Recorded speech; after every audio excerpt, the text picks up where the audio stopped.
Are schools working? We are born into a world that has schools, and we assume they are really, really good for us. But they are not quite there yet. They are only slightly better than actually not having any education at all. To be proper and not to seem crazy, people say that schools stifle creativity. One brilliant person goes on to say that they kill creativity.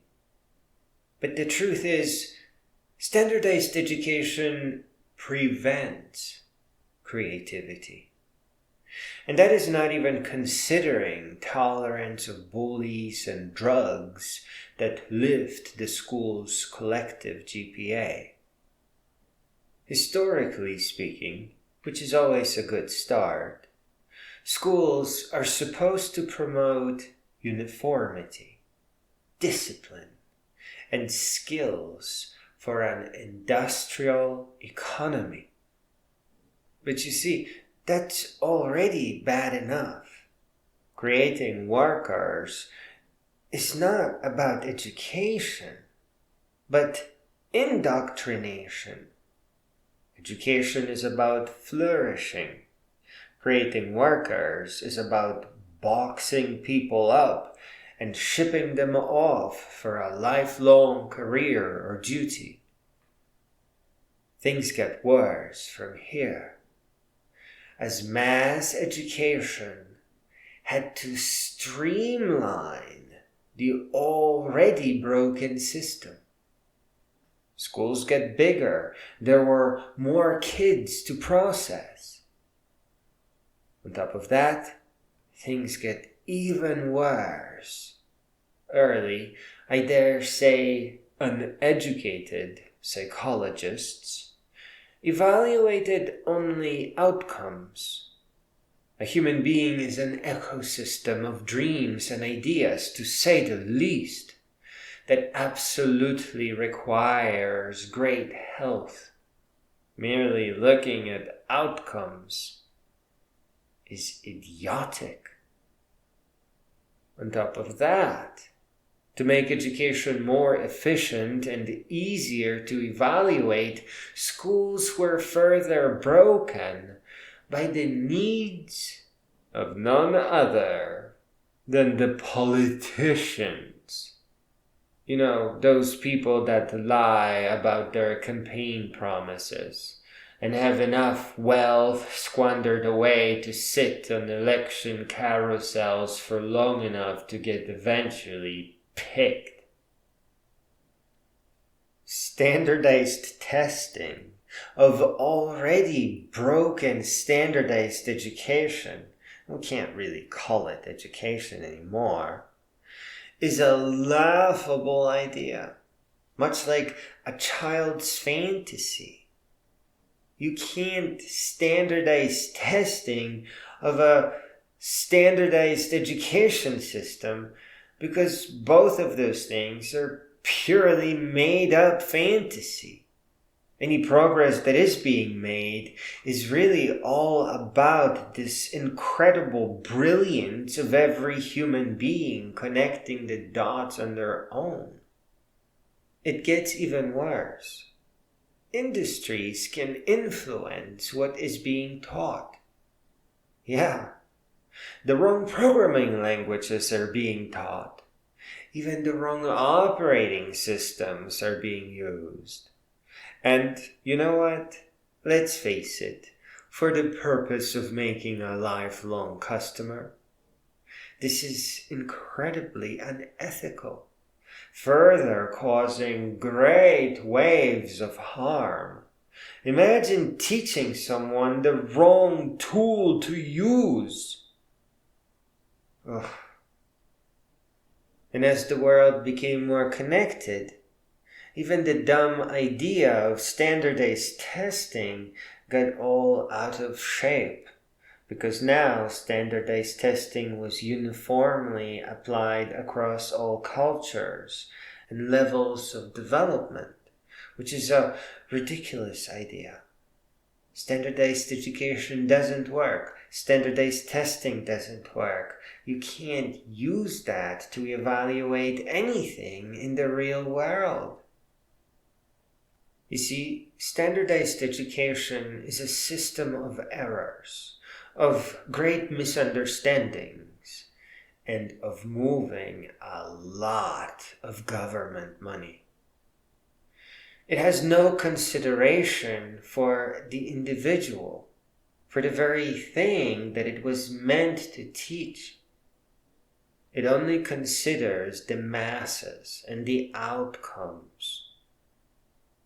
In the process, preventing individual growth, preventing the growing up of a person, because it doesn't consider who they really are. You may remember from school how everything often seemed disconnected and felt like you were jumping all over the place.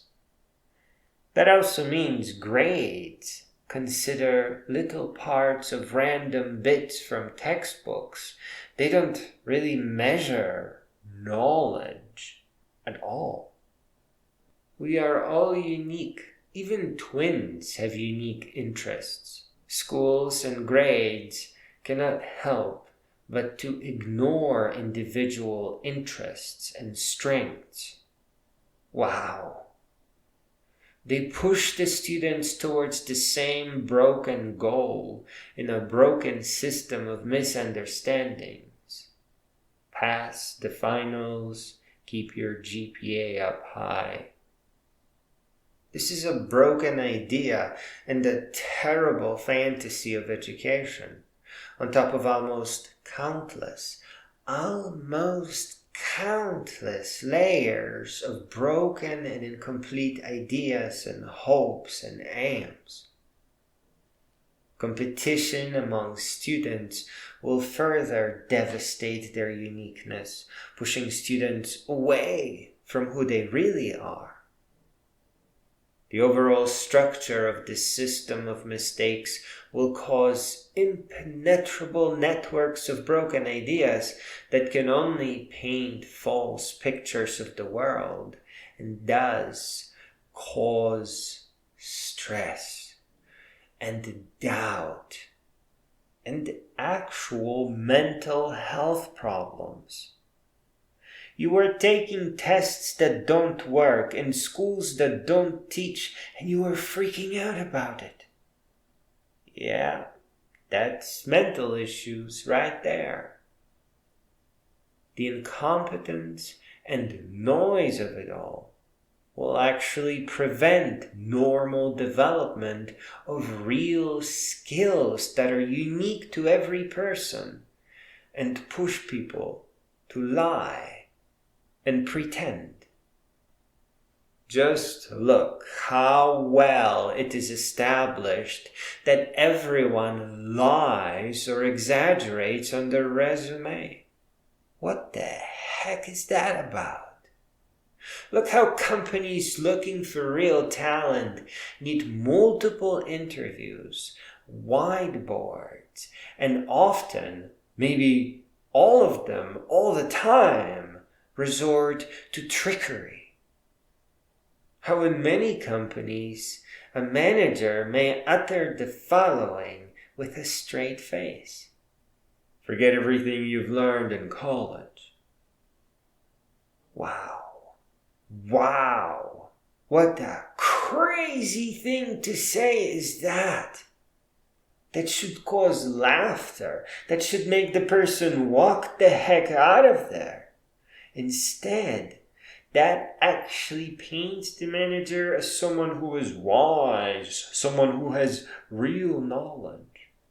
That's ridiculous. We are all ultimately in search of meaning and hope to leave a legacy as we get older. And schools actually push us away from developing our own unique personal skills that enable the search for meaning, and the ability to leave a legacy. Yikes. That is not good. As a human being on planet Earth, as an earthling, you need to listen or read at least thousands of non-fiction books, both to inherit wisdom, catch up with the world, and then inherit the culture of great beings, right? We can all agree that great beings show the true human culture, or superculture, if you like. They have it figured out. They have traveled great distances and made meaningful contributions. Books worth reading. But some of us only read a few books. And those titles have little wisdom and often just show the worst of humanity. It is a rare book that shows the beauty of human greatness, the beauty of the human mind, the unique flourishing of an individual, the rise, the growing all the way up until they became a great being. And in a way that shows this is our duty and responsibility to each other. Education can't be standardized. It gets in the way of that individual growth.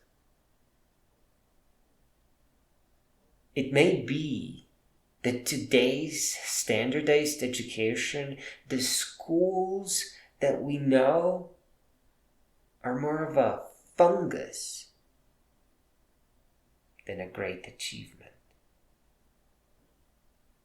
Real education, the inheritance of wisdom from precious non-fiction books written by great and clear-thinking beings, is not optional. It never was. We all need those thousands of books. If you hurry, which you shouldn't, and if you are extremely lucky, listening to almost 1,000 books will only take you 3 years. This needs to be done. You need this. You need to hear hundreds of great beings present their most valuable ideas and just show you what a beautiful mind is like. How could you not want this? How could you not need it? How could you discard these grown-ups? Where we all know that we have to grow all the way up to be an adult, to be complete and full. We need it. There is no other thing that we can say on the subject. And as you look at their greatest ideas, their culture will come along with them. In fact, you will enter the culture of greatness by hoping to learn their wisdom. It's an incredible thing. We are story listeners and storytellers, and we look the best we got in books. And I think the best way to consume a book is to hear it while you are hiking in some beautiful area of the world. You are an extraordinary being. We are each an unbelievably intelligent creature. And you deserve to begin your life at the highest of intellectual heights that have ever been reached by a human being. Here you get to begin your life and begin a new path, right where all the great beings left off. Real education is what actually makes us who we are meant to become. It helps us leap over our own personal limits and inherit from other beings. Go to the library and begin listening to all the non-fiction written by clear thinkers. Get your taste of wisdom and this incredible culture of greatness. Perhaps begin by listening to the great adventure books. People exploring, hiking, sailing, and sharing their most beautiful thoughts in the most beautiful parts of their lives.